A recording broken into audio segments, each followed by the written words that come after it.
الله وبركاته.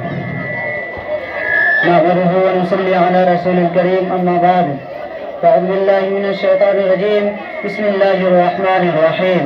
معزز سامعین اور پیارے دوستو، آج میری تقریر کا عنوان ہے یوم آزادی اور مسلم قیادت.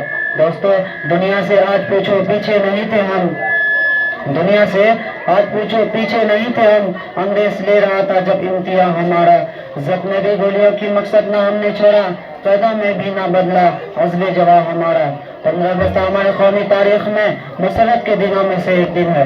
اس میں شک نہیں ہے کہ واقعی دن فرحت و شادمانی کے دن ہے، لیکن ہم نئی نسل پر یہ بھی ذمہ داریاں عائد ہوتی ہے کہ ہم اپنے اکابر اسلاف کی قربانیوں کی تاریخ بڑھیں، ان کی حیات و خدمات کا جائزہ لیں، ان کی صفات و خصوصیات اپنے اندر جذب کر کے اس کے نقش قدم پر چلنے کا حوصلہ پیدا کریں. مسلمان اور علماء آزادی وطن کی لڑائی میں دوسروں کے ساتھ برابر کے شریک رہے ہیں، اس کا انکار ناممکن ہے. ضرورت اس بات کی ہے کہ ہم تحریر و تقریر کے ذریعہ تقاریب اور پروگراموں کے توسط سے لوگوں کو روشناس کرائے. اس کے لیے ایک مضبوط مسلم سیاسی قیادت کی بھی ضرورت معلوم ہوتی ہے، جس کے لیے سارے آپ سے اختلافات مٹانے ہوں گے. دوستو، اسے انکار نہیں کیا جا سکتا ہے کہ موجودہ حالات میں ایک مضبوط قیادت ہی مسلمانوں کے درد کا دامن بن سکتی ہے.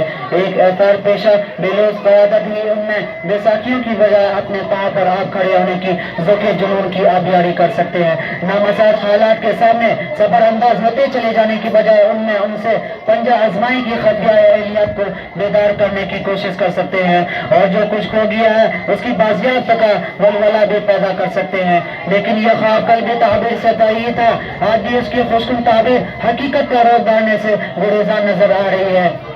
لیکن یہ خواب قلبی تعبیر سے طئی تھا، آج بھی اس کی خوشکن تعبیر حقیقت کا روپ ڈالنے سے گریزاں نظر آ رہی ہے. لیکن اس کا یہ مطلب ہرگز نہیں ہے کہ مسلمانوں میں ایک مضبوط قیادت اور اطاعت پیشہ قیادت ابھر ہی نہیں سکتی.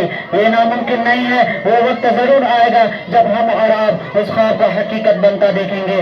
یاد رکھیے، آواز وہی باوجود کہلاتی ہے جو اسمبلیوں اور پارلیمنٹوں کے ایوانوں میں گونجتی ہے، جو اخباروں کی صفحوں میں بھری اور الیکٹرانک میڈیا کی نشریات میں سنی جاتی ہے. مسلمانوں کو اپنی سیاسی تنظیم کے ذریعے اپنی آواز میں یہ وزن پیدا کرنا ہوگا. یہی وہ راستہ ہے جو انہیں حقوق کی بازیافت اور عزت و توقیر کی منزل مراد تک پہنچا سکتی ہے.